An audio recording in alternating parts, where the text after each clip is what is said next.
is our ragu for our, what's called our bomb de polenta. One's for the bomb and one's for the polenta. So the first thing you want to do is make one thing that I do anytime I take a stick of butter out of the wrapper.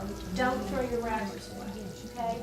If you'll just fold them in fours like this, put them in the refrigerator. You can even put them in the freezer. And I mean, there's been times I've had a dozen. Okay, and then when you need to grease a pan, you can just take them like this and just grease that, and then you haven't wasted anything. You are too. That is a great idea. I wish I could have sold. Okay. And I think the serrated knife just works better. It lets you kind of go through that. So this is the first layer, and we're going to put it right back in here. And then what we're going to do is we're going to put some of our ragu. Then we're going to put another layer, then ragu, put another layer, and end up with the polenta. I can go ahead and kind of cut this one, so at least we've got one more ready to go. Okay. But this work with couscous as well? Or No, couscous couscous won't do this. It won't do. Yeah. We're going to take our second layer and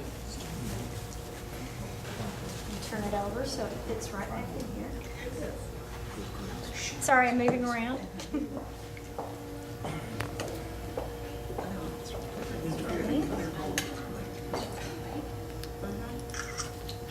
And if you have leftover ragu, just, eat it with pasta or something later. There's always a good use. Yeah, there's always some way to use it. Yes. And it's almost like cutting a cake. That's what it looks like. Okay? In fact, you could use a cake.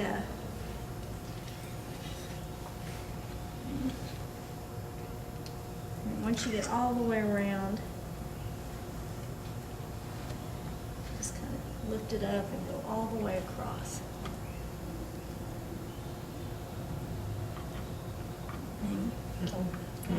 You got it now. Oh, where? It went down. Okay, I think we'll, yeah. Okay, so flip that over. And if you have a piece that falls off, then you eat it. It's good even cold. That spatula spoon is perfect for that. Yeah, it's actually, Look at that. Out of that Dutch oven. And they're right over there on the wall. I bought like. And for you, there's 20% off tonight.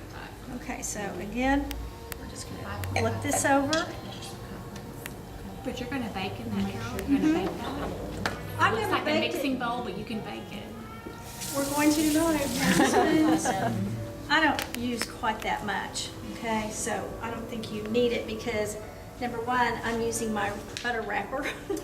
So anyway, so I'm just cut off a little bit. There's a little bit of basil there. Into, just some pieces. This would be easier if it were still chilled, but I got it on top.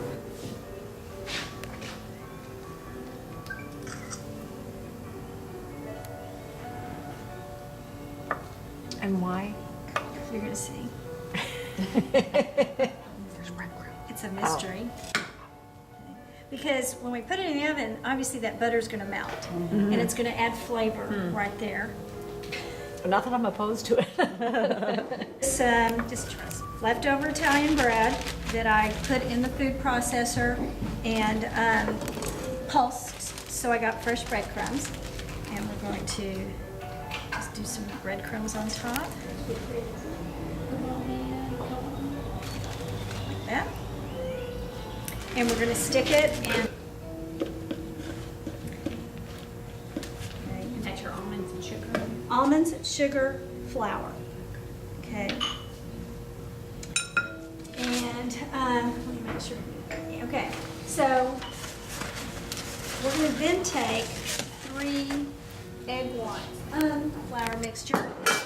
From the classes, so Yeah. I've never made a souffle, so I Souffles I've been. are not nearly as hard as people think they are if you just know what to do. Okay, I know that's true of so many things, but it's not as scary as you. It's a great thing. It's a great thing. Kathy, you remember when we first got these at Sur La Table back in like 2001 or something? Couldn't keep them in the store. That's right, because we'd always go grab Yeah, I one. get their catalog. I don't have a central market. I go to one occasionally, but it's not real close to Yeah, me. but you can go, I probably mean, do even out in the, there. yes. There's no, well, I mean, there's butter in here, Well, yeah. okay, or Crisco or I lard remember or, when I had to make flat dough and put it in the refrigerator for some chef that was coming in. okay, I stressed over that yeah, dough. yeah. 'Cause I just It's had, pretty forgiving. Okay.